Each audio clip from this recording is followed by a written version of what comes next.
ആകാശ ലോകത്ത് ജീവിച്ചിരിക്കുന്ന രണ്ട് പ്രവാചകന്മാർ, ഇസ്ഹാഖ് നബി അലൈഹിസ്സലാം, രണ്ട് പ്രവാചകന്മാരുടെ ചരിത്രം പറയുന്നുണ്ട്.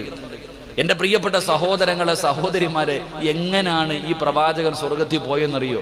ഇദ്രീസ് നബി അലൈഹിസ്സലാം, എൻ്റെ പ്രിയപ്പെട്ടവരെ, സ്വർഗത്തിൽ താമസിക്കുന്ന നബിയാണ്. എങ്ങനെ സ്വർഗത്തിൽ പോയെന്നറിയോ? ഭയങ്കര ഒരു കഥയാണ്, രസകരമായിട്ടുള്ളൊരു കഥയാണ്. ഇദ്രീസ് നബി സ്വർഗത്തിൽ പോയത് മനോഹരമായൊരു, കേൾക്കുമ്പോൾ നമുക്ക് തന്നെ ചിരി തോന്നും, അത്രയും തന്ത്രമായിട്ടാണ് സ്വർഗത്തിൽ കടന്നുപോയത്. എൻ്റെ പ്രിയപ്പെട്ട സഹോദരങ്ങളെ, ചരിത്രം പറയുകയാണ്, ഇദ്രീസ് നബി അലിഹിസ്സലാമും അസ്റായിൽ അലിഹിസ്സലാമും തമ്മിൽ വലിയ കൂട്ടുകാരാ. ഇടയ്ക്കിടയ്ക്കൊക്കെ കാണാൻ വരും, ഇടയ്ക്കിടയ്ക്കൊക്കെ വരാറുണ്ട്. അങ്ങനെ ഒരിക്കൽ വന്നപ്പോൾ ചോദിച്ചു, അസ്റായിലെ, എനിക്കൊന്നും മരിക്കണം, ഈ മരണത്തിൻ്റെ വേദന എന്താണെന്ന് അറിയുന്നതിന് വേണ്ടിയാ. എനിക്കൊന്ന് മരിക്കണം, മരണത്തിൻ്റെ വേദന എന്താണെന്ന് എനിക്കറിയാൻ വേണ്ടിയാ. എനിക്കതുകൊണ്ട് ആ മരണവേദന അറിഞ്ഞു കഴിഞ്ഞാൽ ഒന്ന് തയ്യാറാകാമല്ലോ, ഒരുങ്ങിയിരിക്കാമല്ലോ, അതുകൊണ്ട് എനിക്കൊന്ന് മരിക്കണം. അപ്പോൾ അസ്റായിൽ അലിഹിസ്സലാം അള്ളാഹുവിനോട് പറഞ്ഞു, പടച്ചോനെ, ഈ പ്രവാചകൻ ഇങ്ങനെ ഒരു കാര്യമാണ് പറയണത്. എൻ്റെ പ്രിയപ്പെട്ടവരെ, ചരിത്രം പറയുന്നു, അങ്ങനെ അള്ളാഹു സുബ്ഹാനഹു വ തആല റൂഹ് പിടിക്കുവാനും റൂഹ് തിരിച്ചു കൊടുക്കുവാനുമുള്ള അനുവാദം കൊടുത്തു. അങ്ങനെ ആ പ്രവാചകന്റെ റൂഹ് പിടിച്ചു, വല്ലാത്ത പ്രയാസവും വേദനയും റൂഹ് പിടിച്ചു. അത് കഴിഞ്ഞ് ജീവൻ തിരിച്ചു കൊടുത്തു. ചോദിച്ചു, നബിയെ, എങ്ങനെയുണ്ട് നബിയെ? വല്ലാത്ത ഭയാനകമാണ്. ഇദ്രീസ് നബി അലൈഹിസ്സലാം പറഞ്ഞു, വല്ലാത്ത പരിതാപം, വല്ലാത്ത വേദനയാ, ഒരു മനുഷ്യനും താങ്ങാൻ പറ്റില്ല മരണവേദന. അത് കഴിഞ്ഞപ്പോൾ പറഞ്ഞു, കുറെ കാലം കഴിഞ്ഞിട്ട് പറയുക, എനിക്ക് രണ്ടാമതൊരു ആഗ്രഹം കൂടെയുണ്ട്. എന്താണ് നബിയെ ആഗ്രഹം? എനിക്ക് അള്ളാഹുവിൻ്റെ നരകം ഒന്ന് കാണണം. പടച്ച റബ്ബിന്റെ അദാബുകൾ കൊണ്ട് നിറച്ച നരകം എനിക്കൊന്ന് കാണണം. ഇത് ഖുർആൻ പറഞ്ഞ, ഞാൻ വെറുതെ പറയണില്ല. ഈ പ്രവാചകൻ പറഞ്ഞു, എനിക്ക് നരകം ഒന്ന് കാണണം. അപ്പോഴും അസ്റായിൽ അലൈഹിസ്സലാം പറഞ്ഞു, ഇത് എൻ്റെ കയ്യിലല്ല, അള്ളാഹുവോട് തന്നെ ചോദിക്കണം. അതും അള്ളാഹുവിനോട് ചോദിച്ചു. അള്ളാഹു സുബ്ഹാനഹു വ തആല പറഞ്ഞു കൊടുത്തു, നരകം ഒന്ന് കാണിച്ചു കൊടുക്കാൻ. കൊണ്ടുപോയിട്ട് നരകം ഒന്ന് കാണിച്ചു കൊടുത്തു. എങ്ങനെയുണ്ട് നബിയെ? സുബ്ഹാനല്ലാഹ്, വല്ലാത്ത അത്ഭുതം. എന്ത് അദാബുകൾ കൊണ്ട് നിറച്ചതാണ് നരകം. ഒരു മനുഷ്യനും ഇത് താങ്ങാൻ കഴിയില്ല. രണ്ട് സഹായങ്ങൾ ചെയ്തു കൊടുത്തു. ഇദ്രീസ് നബി അവിടെ നിന്ന് മൂന്നാമതായിട്ട് പറഞ്ഞു, ഇനി ഒരാഗ്രഹം കൂടെയുള്ളൂ, ഇനി ഒരൊറ്റ ആഗ്രഹം കൂടെയുള്ളൂ. പറ്റില്ല എന്ന് പറയരുത്, ഇതുകൂടെ സാധിച്ചു തരണം. എന്താ? എനിക്ക് അള്ളാഹുവിൻ്റെ അനുഗ്രഹങ്ങൾ കൊണ്ട് നിറച്ച സ്വർഗം ഒന്ന് കാണണം. എനിക്ക് അള്ളാഹുവിൻ്റെ അനുഗ്രഹങ്ങൾ കൊണ്ട് നിറച്ച സ്വർഗം ഒന്ന് കാണണം. അതൊരു സാധാരണമായിട്ട് പറയേണ്ട കാര്യമല്ലല്ലോ, വല്ലാത്ത സ്വർഗമല്ലേ. അങ്ങനെ വല്ലാത്തൊരു ആഗ്രഹം പറഞ്ഞപ്പോൾ, എന്നെ ഒഴിവാക്കരുത്, ഇതെൻ്റെ ആഗ്രഹമാണ്. അങ്ങനെ അള്ളാഹുവിനോട് ചോദിച്ചപ്പോൾ അള്ളാഹു സുബ്ഹാനഹു വ തആല പറഞ്ഞു, അത്രേ, ഒന്ന് കാണിച്ചു കൊടുക്കാൻ പറഞ്ഞു. അങ്ങനെ എൻ്റെ പ്രിയപ്പെട്ട സഹോദരങ്ങളെ, ചരിത്രം പറയുന്നു, ഇദ്രീസ് നബി അലൈഹിസ്സലാമും അസ്റായിൽ അലൈഹിസ്സലാമും കൂടെ സ്വർഗത്തിൻ്റെ മുന്നിലെത്തിയപ്പോൾ അവിടെ നിന്ന് പറഞ്ഞു, നബിയെ, എനിക്കകത്തോട്ട് കയറാൻ പ്രവേശനമില്ല, നിങ്ങൾ ധൈര്യമായിട്ട് കയറിപ്പോയി കണ്ടിട്ട് പെട്ടെന്ന് ഇറങ്ങി വരണം. നിങ്ങൾ സ്വർഗത്തിലേക്ക് കടന്നുപോയി കാണേണ്ടതൊക്കെ കണ്ടു പെട്ടെന്ന് ഇറങ്ങി വരണം. അങ്ങനെ അവിടെ നിന്ന് സ്വർഗത്തിലേക്ക് കടത്തിവിട്ടു. അങ്ങനെ ഇദ്രീസ് നബി അലൈഹിസ്സലാം അള്ളാഹുവിൻ്റെ സ്വർഗത്തിലെ കൊട്ടാരങ്ങളും സ്വർഗത്തിലെ അരുവികളും സ്വർഗത്തിലെ പഴങ്ങളും സ്വർഗത്തിലെ പദവികളും എല്ലാം ഇങ്ങനെ കണ്ടു നടക്കുക. അസ്റായിൽ അലൈഹിസ്സലാം പുറത്തിങ്ങനെ കാത്തു നിൽക്കുക. ഈ സ്വർഗത്തിൽ കയറിയ നബി ഇറങ്ങി വരണില്ല, കാണുന്നില്ല. ഒരുപാട് സമയം ഇങ്ങനെ കാത്തു നിന്ന് അവസാനം ഇറങ്ങി വരുന്നില്ല. ചരിത്രം പറയുന്നു, അവിടെ നിന്ന് വിളിച്ചു, നബിയെ, ഇറങ്ങി വാ നബിയെ. അപ്പൊ ഇദ്രീസ് നബി അലൈഹിസ്സലാം പറഞ്ഞു, ഞാൻ ഇറങ്ങി വരൂല. എത്ര വിളിച്ചിട്ട് ഇറങ്ങി വരണില്ല. അതാണല്ലോ ചില സ്ഥലത്ത് പോയി കഴിഞ്ഞാൽ അങ്ങനെ. സ്വർഗത്തിൽ കയറിയ പ്രവാചകൻ അവിടെ നിന്ന് ഇറങ്ങി വരുന്നില്ല. അവസാനം അങ്ങോട്ടും ഇങ്ങോട്ടും സംസാരമായി ഇത്രേ. ആ സമയത്ത് അല്ലാഹു സുബ്ഹാനഹു വ തആല ഒരു മലക്കിനെ പറഞ്ഞു വിട്ടു. എന്താ ഇപ്പൊ വിഷയം? മസ്ലഹത്തിന് പറഞ്ഞു വിട്ടു. അങ്ങനെ ഒരു മലക്ക് ഇറങ്ങി വന്നിട്ട് ചോദിച്ചു അസ്റായിലിനോട്, എന്തേപ്പാ ചങ്ങാതി, കാര്യങ്ങളൊക്കെ എന്താ? ഇതിപ്പോ ഇങ്ങനെയൊക്കെ പറഞ്ഞിട്ട് അകത്ത് കയറി പോയിട്ട് ഇറങ്ങി വരണ്ടേ? ഇത്ര നേരമായി. ഇങ്ങനെയൊക്കെ ആഗ്രഹങ്ങളൊക്കെ പറഞ്ഞു അകത്തു പോയി, ഇന്നതാണ് പ്രശ്നങ്ങളൊക്കെ പറഞ്ഞു കൊടുത്തു. അങ്ങനെ ഇദ്രീസ് നബി അലൈഹിസ്സലാമിൻ്റെ മുന്നിൽ ഈ മലക്ക് കടന്നു എന്നിട്ട് ചോദിച്ചു, എന്തേ ഇറങ്ങിപ്പോകാത്തേന്ന്? ഇതിപ്പോൾ ഒരു നായി ഓടിച്ചു വിടറോ? ചങ്ങാതി പേടിക്കണ്ട, ഒന്ന് ഓടിച്ചേരെ. അസ്ഹാബുൽ കഹഫിന് കാവലിരുന്ന നായിയും സ്വർഗത്തിലല്ലേ, വലുതേക്കാമെന്നായിരിക്കും. അങ്ങോട്ട് പോ. അപ്പൊ ഇദ്രീസ് നബി അലൈഹിസ്സലാം അവിടെ നിന്ന് പറഞ്ഞു, എന്തേ ഇറങ്ങിപ്പോകാത്തത്? 3 മറുപടിയാ പറഞ്ഞത്. ഖുർആൻ പറയുന്നുണ്ട് ഈ 3 കാര്യങ്ങൾ. ആ രംഗം പറയുന്ന സമയത്ത് എന്നിട്ട് 3 കാര്യങ്ങൾ അവിടെ നിന്ന് ഹദീസ് ഖുർആനിൽ നമുക്ക് കാണാം. എന്റെ പ്രിയപ്പെട്ടവരെ, ഇദ്രീസ് നബി അലൈഹിസ്സലാം പറഞ്ഞ മറുപടി, ഒന്നാമത്തെ മറുപടി ഖുർആൻ നമുക്ക് പഠിപ്പിച്ചു തരുന്നുണ്ട്. കുല്ലു നഫ്സിൻ ദാഇഖത്തുൽ മൗത്ത്. ഖുർആൻ പറയുന്നുണ്ട്, ലോകത്ത് കടന്നു വന്ന എല്ലാവരും മരണത്തിന്റെ വേദന അനുഭവിക്കുക തന്നെ ചെയ്യും. ഇദ്രീസ് നബി പറഞ്ഞ മറുപടി, ലോകത്ത് കടന്നു വന്ന എല്ലാവരും മരണത്തിന്റെ വേദന അനുഭവിക്കും. ഒരു വട്ടമല്ലേ മരിക്കത്തുള്ളൂ, 2 പ്രാവശ്യം മരിക്കത്തില്ലല്ലോ ആരും. ഒരാൾ ഒരു വട്ടമല്ലേ മരിക്കൂ, 2 പ്രാവശ്യം മരിക്കില്ലല്ലോ. അല്ല പറഞ്ഞിട്ടുണ്ട് മരണത്തിന്റെ വേദന എല്ലാവരും അനുഭവിക്കുമെന്ന്. ആ മരണത്തിന്റെ വേദന ഞാൻ അനുഭവിച്ചു, ഇനി എനിക്കൊന്നുകൂടെ അനുഭവിക്കാൻ വയ്യ. രണ്ടാമതായിട്ട് ഇദ്രീസ് നബി പറഞ്ഞ മറുപടി, അല്ല പറഞ്ഞിട്ടുണ്ട് നരകം എല്ലാവരും അവരവരുടെ കണ്ണുകൊണ്ട് കാണുമെന്ന്.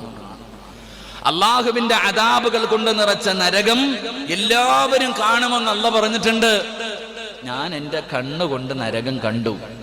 3, ഇദ്രീസ് നബി പറഞ്ഞ മറുപടി, സ്വർഗത്തിൽ കയറിയ ഒരാളെ അല്ല പിന്നെ ഇറക്കി വിടത്തില്ല. സ്വർഗത്തിന്റെ അകത്ത് കയറിയ ഒരാളെ അല്ല ഇറക്കി വിടത്തില്ല. അതുകൊണ്ട് ഇനി അല്ല ഇറക്കി വിടാതെ ഞാൻ ഇവിടെ നിന്ന് ഇറങ്ങൂല. ഇതാ ഇദ്രീസ് നബി പറഞ്ഞ മറുപടി. അവസാനം ചരിത്രം പറയുന്നു, അള്ളാഹുവിന്റെ തീരുമാന പ്രകാരമാണ് ഇതൊക്കെ സംഭവിച്ചതെങ്കിലും അള്ളാഹു പറഞ്ഞു, ആ ചങ്ങാതി അവിടെ തന്നെ വിട്ടേക്കാൻ. അങ്ങനെയാണ് ആ പ്രവാചകൻ സ്വർഗത്തിൽ കയറി പറ്റിയത് എന്ന് ചരിത്രം പഠിപ്പിക്കുമ്പോൾ ഈ ചരിത്രം കേട്ട് ചിരിക്കണ വാപ്പ, നീ എങ്ങനെ പോകാനിരിക്കുക? അതാ മനസ്സിലാക്കേണ്ടത്. അപ്പൊ അത്ര എളുപ്പമുള്ള കാര്യമല്ല. അതുകൊണ്ട് എന്റെ പ്രിയപ്പെട്ട സഹോദരങ്ങളോട്, സഹോദരിമാരോട്, അല്ലാഹുവിനോട്, പടച്ചവനേ എനിക്ക് നീ സ്വർഗ്ഗം തരണേ അല്ലാ. നാളെ മുത്തുനബിയുടെ കൂടെ പടച്ച റബ്ബിന്റെ സ്വർഗ്ഗത്തിലേക്ക് നിനക്ക് കടന്നു പോകാനുള്ള ഭാഗ്യമാ. അല്ലാഹുവിന്റെ പ്രവാചകൻ ഇത് പറയുമ്പോ സ്വഹാബത്ത് ചോദിക്കുന്നു, യാ റസൂലല്ലാഹ്, അല്ലാഹുവിന്റെ നബിയേ ഒന്ന് പറഞ്ഞു തരുമോ നബിയേ? 5 കാര്യങ്ങളൊന്ന് പറഞ്ഞു തരുമോ? അല്ലാഹുവിന്റെ റസൂലിനോട് സഹാബത്ത് ചോദിക്കുകയാ. ഒന്നാമത്തെ കാര്യം എന്തെന്നറിയുമോ? മറക്കല്ലേ സഹോദരാ, അല്ലാഹുവിന്റെ റസൂൽ അവിടെ നിന്ന് പറയുകയാണ്, അയ്യംന നഫ്സഹു മിനൽ മആസി. അല്ലാഹുവിന്റെ സ്വർഗ്ഗത്തിലേക്ക് കടന്നു പോകാറുള്ള ഒന്നാമത്തെ എളുപ്പവഴി എന്തെന്നറിയുമോ? പാപങ്ങളിൽ നിന്ന് നിന്റെ ശരീരത്തിന് നിനക്ക് സൂക്ഷിക്കാൻ കഴിയുമോ? തെറ്റുകൾ ചെയ്യുന്നതിൽ നിന്ന്, അല്ലാഹുവിന് ഇഷ്ടമില്ലാത്ത കാര്യങ്ങൾ ചെയ്യുന്നതിനെ തൊട്ട് നിന്റെ ശരീരത്തിന് നിനക്കൊന്ന് സൂക്ഷിക്കാൻ കഴിയുമോ? എന്റെ പ്രിയപ്പെട്ടവരെ, അല്ലാഹുവിന്റെ ഖുർആനാ പറഞ്ഞത്, വനഹൻ നഫ്സ അനിൽ ഹവാ ഫഇന്നൽ ജന്നത ഹിയൽ മഅവാ. അല്ലാഹുവിന്റെ ഖുർആനാ പറയുന്നത്, മോനെ വനഹൻ നഫ്സ അനിൽ ഹവാ ഫഇന്നൽ ജന്നത ഹിയൽ മഅവാ. എന്റെ ചെറുപ്പക്കാരോട് പറയുകയാണ്, എടാ നിനക്ക് സ്വർഗത്തിൽ കടന്നു പോകാൻ ആഗ്രഹമുണ്ടോ? നിന്റെ നഫ്സിനെ നീ ഒന്ന് നിന്റെ പരിധിയിലേക്ക് കൊണ്ടുപാടാ. അല്ലാഹുവിന് ഇഷ്ടപ്പെട്ട കാര്യങ്ങൾ മാത്രമേ നീ ചെയ്യാൻ പാടുള്ളൂ. നിനക്ക് തോന്നുന്നത് പോലെയല്ല ജീവിക്കേണ്ടത്. നീ എങ്ങനെയാണ് ജീവിക്കേണ്ടതെന്ന് പടച്ച റബ്ബ് പറഞ്ഞു തരുന്നുണ്ട്. നിനക്ക് തോന്നുന്നത് പോലെ നടക്കാനല്ല. കള്ള് കുടിച്ച്, പെണ്ണ് പിടിച്ച്, പലിശ തിന്നുകൊണ്ട്, നിസ്കരിക്കാതെ മതിമറന്നുകൊണ്ട് നടക്കാനല്ല. അല്ലാഹു പറയുന്നുണ്ട്, ഞാൻ പറയുന്നത് പോലെ നടക്കണമടാ. ഞാൻ പറയുന്നത് പോലെ നിന്നെ ഞാൻ സൃഷ്ടിച്ചിരിക്കുന്നത് തന്നെ എന്നെ വഴിപ്പെട്ട് ജീവിക്കുന്നതിന് വേണ്ടിയാണ്. ഞാൻ പറയുന്നത് അനുസരിക്കുന്നതിന് വേണ്ടിയാണ്. എനിക്ക് ഇബാദത്ത് ചെയ്യുന്നതിന് വേണ്ടിയാണ് നിന്നെ ഞാൻ സൃഷ്ടിച്ചിരിക്കുന്നത് എന്ന് പരിശുദ്ധമായ ഖുർആൻ വിടന്ന് പറഞ്ഞു തരുമ്പോ, എന്റെ പ്രിയമുള്ള ചെറുപ്പക്കാരാ, എന്റെ പ്രിയപ്പെട്ട പെങ്ങള്, നിന്റെ മോഹങ്ങളും നിന്റെ സ്വപ്നങ്ങളും നിന്റെ ആഗ്രഹങ്ങളും നിന്റെ വികാരങ്ങളും നിന്റെ വിചാരങ്ങളും സർവ്വതും അല്ലാഹുവിന് ഇഷ്ടപ്പെട്ട വഴിയിലേക്ക് മാറ്റിവെക്കാൻ കഴിഞ്ഞാൽ, അല്ലാഹുവിനെ ഭയന്നുകൊണ്ട് ഈ ദുനിയാവിന്റെ തൊലിക്ക് മുകളിലൂടെ നിനക്ക് നടക്കാൻ കഴിഞ്ഞാൽ, പടച്ച റബ്ബിന്റെ സ്വർഗ്ഗം നിനക്ക് അല്ലാഹു തരുമടാ ചെറുപ്പക്കാരാ. എന്റെ പ്രിയപ്പെട്ട പെങ്ങള്, ഇന്നാർക്കാ അല്ലാഹുവിനെ പേടിയുള്ളത്? കൊറോണ എന്ന് പറയുന്ന ഒരു വൈറസായ രോഗം കടന്നു വന്ന എല്ലാവർക്കും അതിനെ പേടിയാണ്. ഒരു വൈറസ് രോഗം കടന്നു വന്നപ്പോ എല്ലാവർക്കും രോഗത്തിനെ പേടിയാ. അല്ലാഹുവിനെ ആർക്കും അത്രയും പേടിയില്ല. അല്ലാഹു നമുക്ക് ഈമാൻ നൽകുമാറാകട്ടെ. അള്ളാഹു നമുക്ക് ഈമാൻ നൽകുമാറാകട്ടെ. മഹാനായ പ്രവാചകൻ നബി മുഹമ്മദ് മുസ്തഫ സല്ലല്ലാഹു അലൈഹി വസല്ലമ തങ്ങൾ പറഞ്ഞു, സ്വർഗം വേണോ? ഒന്നാമത്തെ കണ്ടീഷൻ, നിനക്ക് തോന്നുന്നത് പോലെ ജീവിച്ചാ പോരാ, നിനക്കിഷ്ടപ്പെടുന്ന രീതിയിൽ ജീവിച്ചാ പോരാ. എങ്ങനെ ജീവിക്കണമെന്ന് അള്ളാഹ് പറയുന്നുണ്ട്. നിന്റെ മോഹങ്ങളും നിന്റെ സ്വപ്നങ്ങളും നിന്റെ ആഗ്രഹങ്ങളും പലതും ശരീരം നിന്നോട് പറയും, ഒന്നും നീ അനുസരിക്കാൻ പാടില്ല. നിന്റെ ശരീരം നിന്നോട് പലതും പറയും, പല ആഗ്രഹങ്ങളെ കുറിച്ചും പല കാര്യങ്ങളെ കുറിച്ചും നിന്നോട് പറയും. അതെല്ലാം നമുക്കനുസരിക്കാനുള്ള അവകാശമില്ല. ഒരു നിയമമുണ്ട്, ഒരു അള്ളാഹുവിന്റെ പരിശുദ്ധമായ ഖുർആൻ ഒരു നിയമം വെച്ച് തന്നിട്ടുണ്ട്. മഹാനായ പ്രവാചകൻ സല്ലല്ലാഹു അലൈഹി വസല്ലമ തങ്ങൾ നീ ഇങ്ങനെയേ ജീവിക്കാൻ പാടുള്ളൂ എന്ന് പഠിപ്പിച്ചു തന്ന് കാണിച്ചു തന്നിട്ടുണ്ട്. അതുപോലെ ജീവിക്കണം. എന്റെ പ്രിയപ്പെട്ടവരെ, അള്ളാഹുവിന്റെ പരിശുദ്ധമായ ഖുർആൻ നോക്ക്. ഇന്നാ ഹദൈനാഹു സബീല ഇമ്മാ ശാകിറൻ വ ഇമ്മാ കഫൂറ. പരിശുദ്ധമായ ഖുർആൻ പറയുന്നുണ്ട്, ഒരു മനുഷ്യന് പ്രായപൂർത്തിയായി കഴിഞ്ഞാൽ, ഒരാൾ പ്രായപൂർത്തിയായി കഴിഞ്ഞാൽ ആ പ്രായപൂർത്തിയായവരോട് അള്ളാഹു പറയുന്നുണ്ട്, ഇത് സ്വർഗത്തിലേക്കുള്ള വഴി, ഇത് നരകത്തിലേക്കുള്ള വഴി, ഏത് വേണമെങ്കിലും തിരഞ്ഞെടുക്കാം. ഇത് സ്വർഗത്തിലേക്കുള്ള വഴിയാണ്. ഇതിലെ പോകുവാണെങ്കിൽ ഇത്തിരി ബുദ്ധിമുട്ടാ. കള്ളു കുടിക്കാൻ പറ്റൂല, വ്യഭിചരിക്കാൻ പറ്റൂല, നിസ്കരിക്കണം, നോമ്പ് പിടിക്കണം, ഖുർആൻ ഓതണം, ഒരുപാട് സൽക്കർമ്മങ്ങൾ ചെയ്യണം, അള്ളാഹ് പറയുന്നത് പോലെ അനുസരിക്കണം. കഷ്ടപ്പെട്ട് നടന്നു പോയാൽ അവസാനം സ്വർഗത്തിലെത്താം. പക്ഷെ ഈ കാണുന്ന വഴി ആരും ഒന്നും പറയൂല. നിനക്ക് തോന്നുന്നത് പോലെ നടക്കാം, തോന്നുന്നത് പോലെ ജീവിക്കാം. അവസാനം എൻ്റെ പ്രിയപ്പെട്ടവരെ നരകത്തിലാ പോയി വീഴുന്നത്. അതുകൊണ്ട് നിനക്കിഷ്ടമുള്ളത് തിരഞ്ഞെടുത്തുകൊള്ളാൻ അള്ളാഹുവിൻ്റെ വിശുദ്ധ ഖുർആൻ അള്ളാഹു നമുക്ക് ഈമാൻ നൽകി അനുഗ്രഹിക്കുമാറാകട്ടെ. അതുകൊണ്ട് എൻ്റെ പ്രിയമുള്ള സഹോദരങ്ങളെ, അള്ളാഹുവിൻ്റെ സ്വർഗത്തിലേക്ക് കടന്നു പോകണമെങ്കിൽ ഇത്തിരി ബുദ്ധിമുട്ടും പ്രയാസങ്ങളൊക്കെ ഉണ്ട്. ജീവിതത്തിൽ എങ്ങനെ ജീവിക്കണം, എന്തൊക്കെ ചെയ്യണമെന്ന് പരിശുദ്ധമായ ഖുർആൻ 5 നേരം നിസ്കരിക്കണം, 5 നേരം നിസ്കരിക്കണം. എൻ്റെ പ്രിയപ്പെട്ടവരെ, ശരീരം മറയ്ക്കണം. ഇസ്ലാം പറയുന്നുണ്ട് എങ്ങനെ ജീവിക്കണമെന്ന്. എന്റെ പ്രിയപ്പെട്ടവരെ, തെറ്റുകൾ ചെയ്യാനുള്ള അവസരങ്ങൾ ഒന്നിന് പുറകെ ഒന്നൊന്നായി ജീവിതത്തിലേക്ക് ഇങ്ങനെ കടന്നു വരും. പാപങ്ങൾ ഇന്ന് ചിന്തിച്ചു നോക്ക്. നമ്മൾ ജീവിക്കുന്ന ഇന്ന് പ്രവാചകന്മാർക്കോ ഉസ്താദന്മാർക്കോ പെണ്ണുങ്ങൾ എന്ത് തോന്നിമാസം കാണിച്ചാലും തലമറയ്ക്കാതെ നടന്നാലും അവർക്ക് എന്ത് കാണിച്ചാലും പറയരുത്. പറഞ്ഞു കഴിഞ്ഞാൽ എന്തിന്?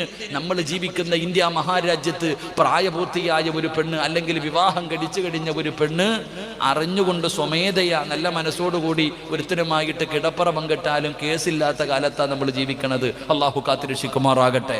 എന്റെ പ്രിയമുള്ളവരെ, അള്ളാഹുവിനെ ഭയന്നുകൊണ്ട് ജീവിക്ക്, അള്ളാഹുവിനെ ഭയന്നുകൊണ്ട് ജീവിക്ക്. പരിശുദ്ധമായ ഖുർആൻ പറയുകയാ, എന്റെ പ്രിയപ്പെട്ട ചെറുപ്പക്കാരാ, അള്ളാഹുവിനെന്നുള്ള ഓർമ്മയോടുകൂടി ജീവിക്കണം.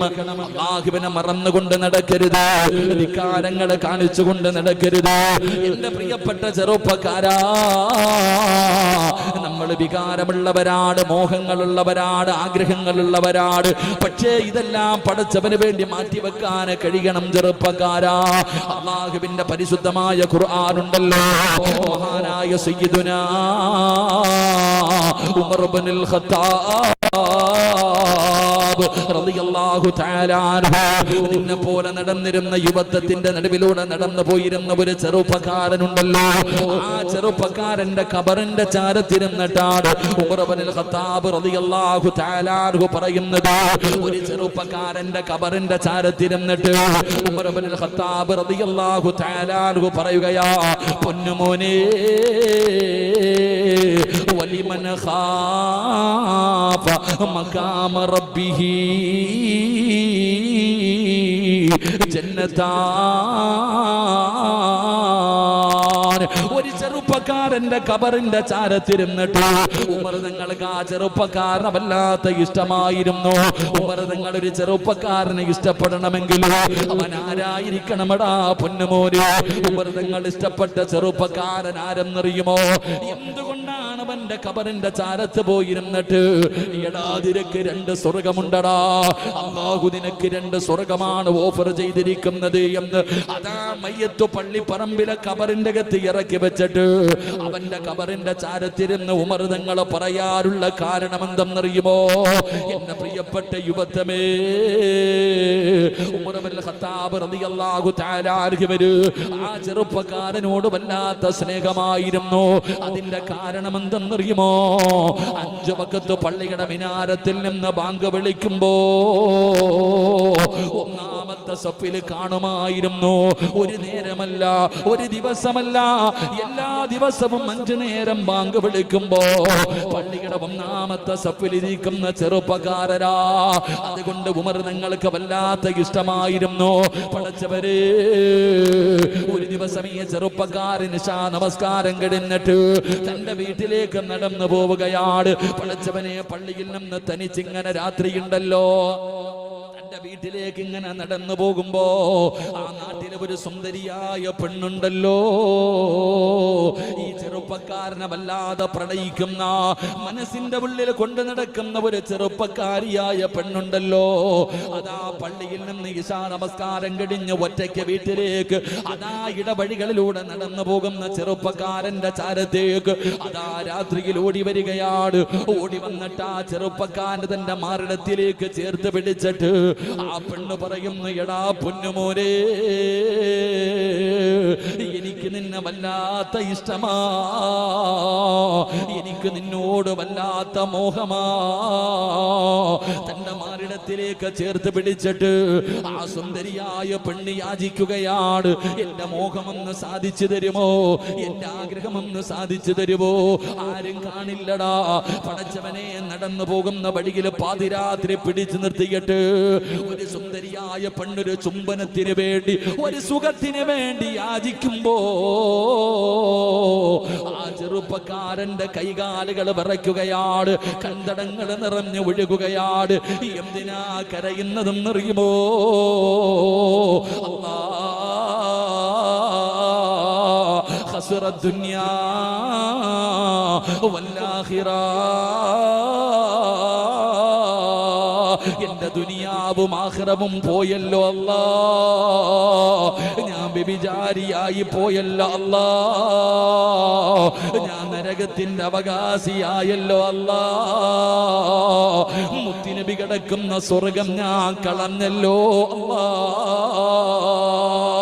ഒരു സുന്ദരിയായ പെണ്ണാരും കാണാതെ തന്റെ മാറിടത്തിലേക്ക് ചാരി നിർത്തിയിട്ട് അവിടെ നിന്നൊരു ചുംബനം ചോദിക്കുമ്പോ, അവിടെ നിന്ന് സ്നേഹിക്കാൻ പറയുമ്പോ, പടച്ചിറപ്പിനെ കുറിച്ച് ഭയന്നുകൊണ്ട്, അല്ലാഹുവിന്റെ നരകത്തെ കുറിച്ച് ഓർത്തുകൊണ്ട് അവിടെ നിന്ന് ബോധം കെട്ട് താഴെ വീഴുകയാ. പടച്ചവനെ, പെണ്ണോടി രക്ഷപ്പെടുകയാണ്. ബോധമില്ലാതെ വഴിയിൽ കിടക്കുന്ന ചെറുപ്പക്കാരൻ ആരോ അവസാനം അതിലൂടെ നടന്നു വന്നവര് ഈ ചെറുപ്പക്കാരനെ ചുമന്നുകൊണ്ട് വീട്ടിലേക്ക് കൊണ്ടുപോയി. അല്ലാഹുവേ, പ്രായം ചെന്ന പിതാവിന്റെ മുന്നിലേക്ക് തന്റെ പൊന്നാര മകന്റെ ചലനമറ്റ ശരീരം കൊണ്ടുവന്ന് കിടത്തുകയാ. അവസാനം അവിടെ നിന്ന് ബോധം വന്നു. വാപ്പാരെ കെട്ടിപ്പിടിച്ചിട്ട് കരയുന്നു, വാപ്പാ, ഞാൻ നരകത്തിന്റെ അവകാശിയാ, സ്വർഗം നഷ്ടപ്പെട്ടു പോയി, ഞാൻ വ്യഭിചരിച്ചു വാപ്പാ, ഞാൻ വ്യഭിചരിച്ചു വാപ്പാ.